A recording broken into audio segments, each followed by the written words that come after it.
afternoon. I certainly do want to thank Dr. Jade and her associates in putting this great event together today. So I want to start with saying, welcome, Arkansans. And by the way, possibly people out here on the internet, in the United States, across the country, and perhaps even overseas. My subject this afternoon, I want to begin by opening with Isaiah chapter 1, verse 18. Isaiah says, "Come now, and let us reason together, saith the Lord." In the book of Proverbs, it says, "Righteousness exalteth a nation, but sin is a reproach to any people." I have a copy of the Bible. It's in my box back there, and a copy of the Constitution. And what I propose to do today is to share with you the organic connection between the Bible and the Constitution. This is something that tens of millions of Americans do not understand. For the next few minutes, I'm going to provide some information for you about that subject.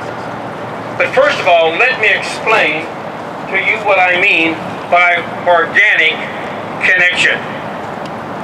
When the Bible is interpreted as the God of Judeo-Christianity, the author of the Bible, when the Bible is interpreted as He intends it to be interpreted and understood, and when the Constitution and the Bill of Rights are interpreted as the drafters and ratifiers understood, please understand this: there will be no contradictions between the Bible and the Constitution.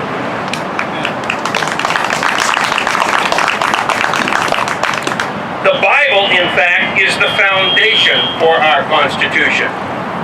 And the Constitution is built upon its biblical foundation.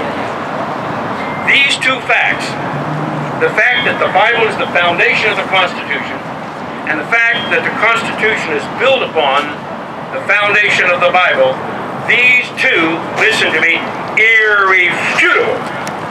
irrefutable facts demonstrate the organic connection between the Bible and the Constitution. The Constitution and the Bible should not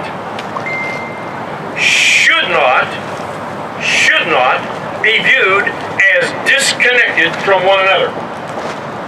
Someone might say to me, "Well, Dr. Jim, I don't believe that. The Bible and the Constitution are not organically connected."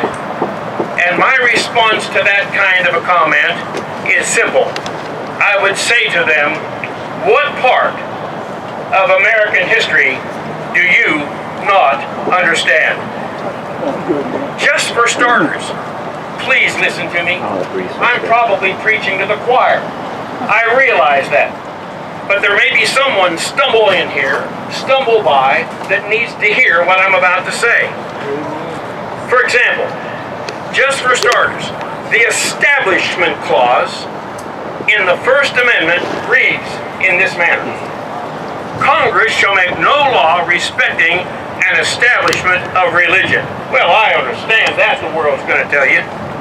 But would it surprise the world to find out, and I'm telling you it will surprise the world to find out, that in Black's Law Dictionary, 6th edition, page 1292, the Law Dictionary says this. It says, that word religion, Congress shall make no law respecting an establishment of religion. Black's Law Dictionary says about that word that is a particular system of faith and worship, recognized and practiced by a particular church, sect, and denomination. Stop with me for just a moment. Consider that statement. That Christianity is that particular system of faith and worship. recognized and practices by churches, sects, that's S-E-C-T-S, and denominations. Listen to me, and not any other world religion. That word in the First Amendment means Christianity, practiced by a church, a sect, and a denomination. The organic connection between the Bible and the Constitution is not really a secret. But there are two major voices. Are you listening? I'm preaching to the choir. Amen. There are two major voices in America. First of all, Christian churches. Wait a minute, you're a pastor, aren't you? I sure am. But I want to tell you the truth about what's happening in many churches today, all across this country. Christian churches, and secondly, public education. These two major voices should be, do I need to shout that? Should be proclaiming the organic connection between the Bible and the Constitution. And they should be proclaiming that truth from the rooftop, but they are not.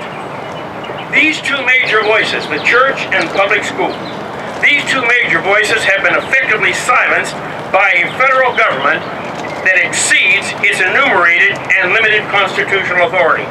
And guess what? We the people, and I could spend a half an hour telling you why, but we the people have allowed that to happen. And it's happened because of our silence.